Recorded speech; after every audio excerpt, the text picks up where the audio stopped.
Morning, welcome back to my channel. সবাই কেমন আছেন? আশা করি সবাই খুব ভালো আছেন। আমিও খুব ভালো আছি। আজ শুক্রবার, আজ হচ্ছে রথযাত্রার দিন। আজ প্রভু জগন্নাথ রথে চড়ে মাসি বাড়ি যাবে। এই শুভ দিনে আমার গোপালের জন্য কিছু আয়োজন করেছিলাম, কারণ সে তো জগন্নাথেরই আর এক রূপ। তাই আজকের দিনে তার জন্য স্পেশাল কিছু করব না, সেটা আবার হয়। তাই সকালবেলা প্রায় তখন 5টাও বাজেনি, সকালবেলা উঠে পড়েছিলাম। উঠে প্রথমে গপুকে তুলে দিয়ে তাকে সেবা দিয়ে এদিকে গাছে ফুল তুলতে চলে আসলাম। আজকে বেশ কয়েক কটা বেশি ফুল লাগবে।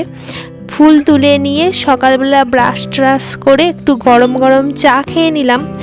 ভোরবেলা থেকেই বৃষ্টি শুরু হয়ে গেছে, মাঝে মাঝে বৃষ্টি পড়ছে, আবার মাঝে মাঝে রোদ্দুরও উঠছে। সকাল সকাল টিউশন পড়িয়ে স্নান করে নিলাম। স্নান করে নিয়ে এইদিকে গপুর জন্য ময়দা মেখে নিচ্ছি। আজকে গপুর জন্য গরম গরম লুচি আর সাথে সিমাই করব, আর মিষ্টি তো থাকবেই। সকালবেলা স্নান করে এইদিকে আগের দিন সব ধুয়ে রেখেছিলাম যা যা জিনিসপত্র লাগবে। আজকে সকালে উঠে স্নান করে আর একবার সেইগুলো জল বুলিয়ে নিয়েছিলাম। এদিকে ময়দাটা মেখে নিচ্ছি। আর আজকে আপনাদের সাথে শেয়ার করব বলেছিলাম যে গোপাল আমার কাছে কিভাবে আসলো। আজকে কাজের কথা বলতে বলতে কাজের ফাঁকে ফাঁকে গোপাল কিভাবে আসলো আমার কাছে সেই কথাগুলো শেয়ার করব। প্রথম দিকে বলি, আমার বিয়ে হয়েছিল 2024 সালের ফেব্রুয়ারি মাসে। তো তার ঠিক 1 বছর আগে আমার বাপের বাড়ির ওইখানে একজন বৃন্দাবন থেকে ব্যক্তি এসেছিলেন। তো তার কাছে একটি বড় গোপাল ছিল। সবাই গোপালকে কোলে নিচ্ছিল, আদর করছিল, সেই রকম আমিও নিয়েছিলাম। নেওয়ার পর আমার চোখ দিয়ে জল চলে আসে। চোখে জলটা কী কারণে এসেছিল জানি না। তো তারপরে বৃন্দাবন থেকে যে ব্যক্তিটা এসেছিলেন তিনি চলে যান। এইদিকে ময়দাটাও মাখা হয়ে গেছে, লেচিও কেটে নিয়েছি। লেচিগুলোকে গোল গোল করে পাকিয়ে নিচ্ছি, তাতে বেলতে সুবিধা হবে।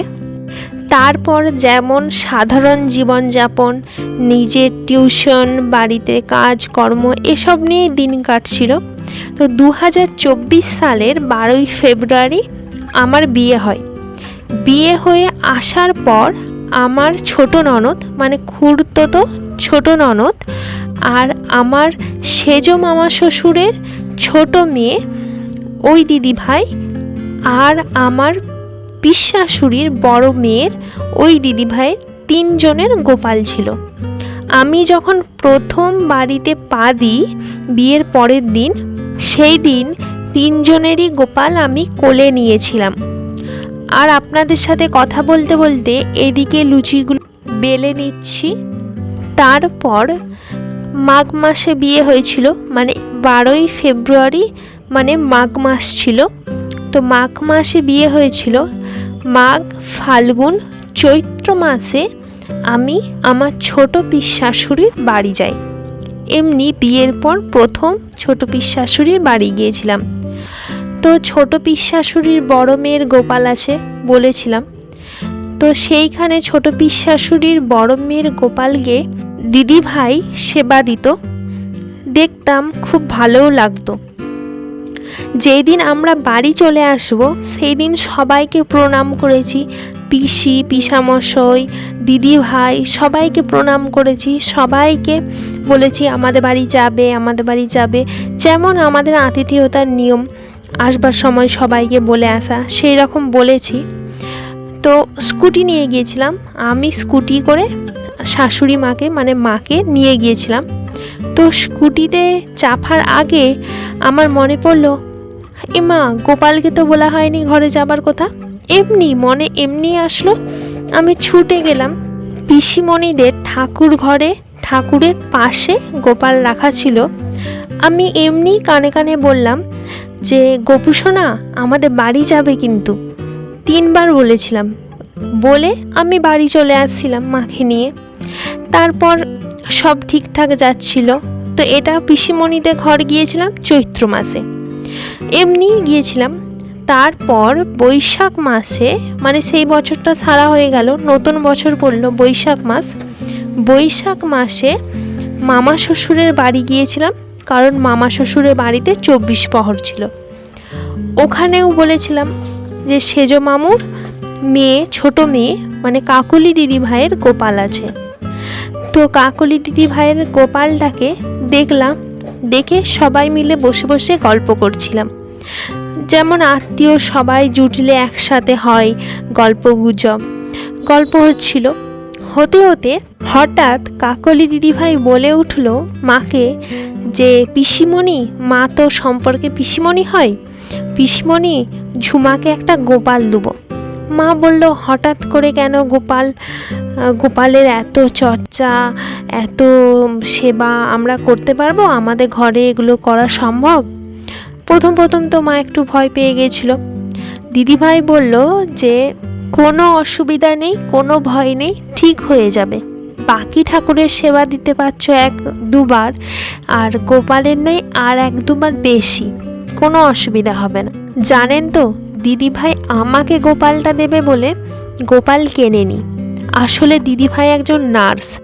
তো দিদির সহকর্মী একজন দিদিভাইকে বলেছিল যে আমার গোপাল খুব ভালো লাগে, আর তুমি গোপালের চর্চা করো, দেখতেও খুব ভালো লাগে। আমারও গোপালের খুব শখ। গোপাল তো আর নিজে কিনে হয় না, কেউ যদি দেয় তাহলেই গোপাল আসে।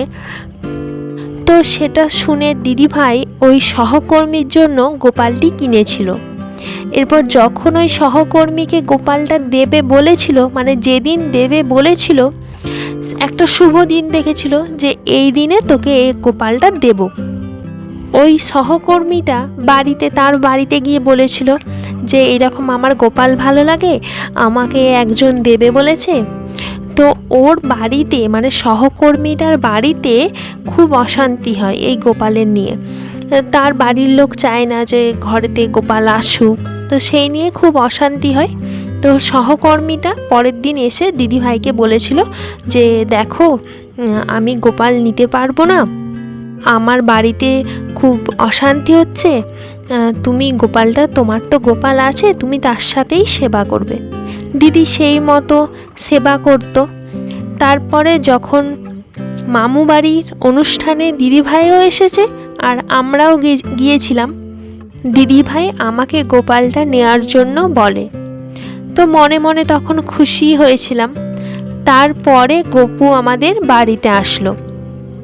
তাহলে দেখুন, যেই জিনিসটা আমার নাম করে কেনাই হয়নি, বা আমাকে দেবে বলে কোনো চিন্তা ভাবনাই ছিল না যে মানুষটার, সে কোথা থেকে কোথায় চলে এলো। দিদিভাই থাকে বর্ধমানে, তো বর্ধমান থেকে আমাদের বাড়ি চলে আসলো। আর একটা জিনিস আমাকে খুব অবিশ্বাস্য লাগে, আমি যেদিন মামা বাড়ি গিয়েছিলাম তার দিন 15 আগেই পিসিমণিদের বাড়ি গিয়েছিলাম। তো পিসিমণির বড় মেয়ে, মানে দিদি ভাইয়ের কাছেও গোপাল ছিল। তার গোপালকেই কানে কানে বলে আসছিলাম যে গপু সোনা আমাদের বাড়ি যাবে। ঠিক তার দিন 15 বাদে কোথা থেকে, বর্ধমান থেকে সোজা আমাদের বাড়িতে গোপাল চলে আসলো হঠাৎ করে। হয়তো এই ঘটনাটা কারো কাছে কাকতালীয় মনে হতে পারে যে আপনি পিসি বাড়ি গিয়েছিলেন, বলেছিলেন, মামা বাড়িতে দিয়েছে দিদিভাই, হতে পারে, কিন্তু আমার কাছে কিন্তু সেটা মনে হয় না। আমার কাছে এটা সত্যি একটা বিশ্বাসের জায়গা, যেটা আমার সাথে ঘটেছে, যে না, সত্যি ভগবান আছে, ভগবানকে ডাকলে সত্যি হয়তো পাওয়া যায়। ছোট থেকেই আমি একটু ঠাকুরে বিশ্বাসী, মানে ভগবানের প্রতি একটু বেশি বিশ্বাস করতাম। কিন্তু এই ঘটনাটা ঘটার পর থেকে আমার বিশ্বাসটা আরও দৃঢ় হয়ে গেছে। আমি এটাই বিশ্বাস করি, আমাদের সাথে খারাপ ঘটুক বা ভালো ঘটুক, সেটা ঠাকুরেরই হাত। আর যদি আমাদের জীবনে কখনো খারাপ ঘটনা ঘটে থাকে, তার মানে এটাই ভাবতে হবে যে আগামী জীবনে আমাদের জন্য ভালো কিছু অপেক্ষা করে আছে। এটা শুধু আমি না, এটা কৃষ্ণের বচনেও কিন্তু লেখা আছে। কৃষ্ণ এই কথাটাই বলতো, কারণ আমাদের জীবনে সব সময় আলো থাকলে আমরা আলোর মুহূর্তটাকে অনুভব করতে পারবো না। আমাদের জীবনে যখন অন্ধকার আসবে, অন্ধকার কাটার পর যে আলোটা আসে, সেই আলোটার গুরুত্বটা আমরা অনেকটা বুঝতে পারি। অনেকগুলো কথা আপনাদের সাথে শেয়ার করে ফেললাম, সাথে সাথে আমার গোপু সোনা আমার বাড়িতে কিভাবে এসেছে সেসব কোথাও আপনাদেরকে বললাম। আপনাদের সাথে গল্প করতে করতে আমার লুচি, সিমাই সবই করা হয়ে গেছে। ময়দাটাকে একটু ময়ন দিয়ে দিয়েছিলাম তেল দিয়ে, তাতে লুচিগুলো একটু মচমচে হবে। তারপর হালকা জল দিয়ে মেখে ভালো করে একটু মেখে নিয়েছিলাম, কেন লুচির ডো বেশি পাতলা করা চলবে না। তারপর গরম গরম তেলে ছেঁকে নিলাম। আর এইদিকে সিমাইটাও করেছিলাম।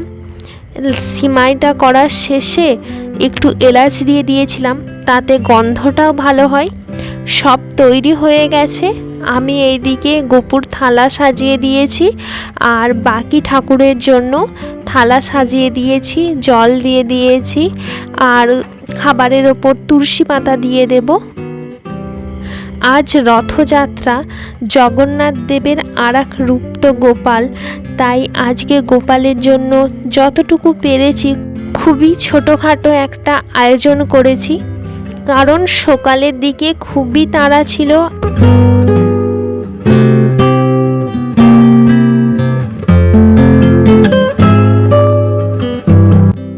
আজ এত তাড়াহুড়োর কারণ হলো আজ আমাদের ছোট বুনির মেয়ের অন্নপ্রাশন, মানে সম্পর্কে আমার ভাগ্নি হচ্ছে, তো সেখানে যেতে হবে। আজ শুধু মুখে ভাত আর ফুল খাওয়ানো হবে। ফুল মানে ঠাকুরের প্রসাদ, আমাদেরকে এখানে ফুল খাওয়ানো বলে। আর অনুষ্ঠানটা হবে সামনে সোমবার দিন। আজকে তাই ওর মামা আর আমি, মানে আমি তো সম্পর্কে মামিমণি, দুজনে যাব। আজকে ফুল খাওয়ানো হবে। সেই ভ্লগটা আলাদা করে পরে আপলোড হবে, আপনারা আমার চ্যানেলেই দেখতে পাবেন। এই ভ্লগটার সাথে ওটা দিলাম না, তাহলে ভ্লগটা প্রচুর বড় হয়ে যেত, তাই ওটা আলাদা করে ভ্লগ করেছিলাম। অন্য একদিন ছাড়বো, সেই দিন দেখে নেবেন। এদিকে গোপু সোনাকে পুজো করে নিচ্ছি, ফুল দিয়ে দিলাম। সব ঠাকুরকেই পুজো করে নেব, ফুল দিয়ে দেব। পুজো করাও হয়ে গেছে। এদিকে গোপু সোনাকে আমি খাইয়ে দেব। প্রত্যেক দিনই আমি এইভাবেই খাইয়ে দিই, কিন্তু কখনো ভিডিও করিনি। আজকে ভিডিও করলাম। গোপু সোনাকে প্রথমে লুচি, তারপরে সিমাই, তারপরে মিষ্টি, শেষে জল খাইয়ে দিলাম, আর সাথে মুখও মুছিয়ে দিলাম। তারপর তাড়াহুড়ো করে রেডি হয়ে চলে গেলাম ছোট বুনির বাড়ি।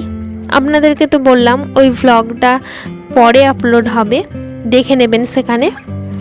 আর সন্ধেবেলা আপনাদের দাদা ভাই জিলেপি এনেছিল, পুকে সন্ধেবেলায় জিলাপি দেওয়া হবে, কেননা রথের দিন জিলাপি না খেলে হয়। তাই ফার্স্টে সন্ধে দেখানো হলো, হবার পর গোপুকে আগে জিলাপি দিয়ে সেবা দেওয়া হলো, তারপর শয়ন দিয়ে দিলাম। এইভাবে আজকে আমি আমার গোপালের সেবা করলাম। আপনার কাদের কাদের বাড়িতে গোপাল আছে, আপনারা কিভাবে সেবা করলেন অবশ্যই কমেন্টে লিখবেন। আমার ভ্লগটা যদি ভালো লাগে অবশ্যই লাইক, কমেন্ট, শেয়ার করবেন এবং চ্যানেলটা সাবস্ক্রাইব করে পাশে থাকা বেল আইকনটি বাজিয়ে দেবেন, যাতে আমি ভিডিও আপলোড করার পর আপনার ফোনে সরাসরি নোটিফিকেশান চলে যায়। আজকের মতো এখানেই শেষ করলাম। সবাই ভালো থাকবেন, সুস্থ থাকবেন। ধন্যবাদ।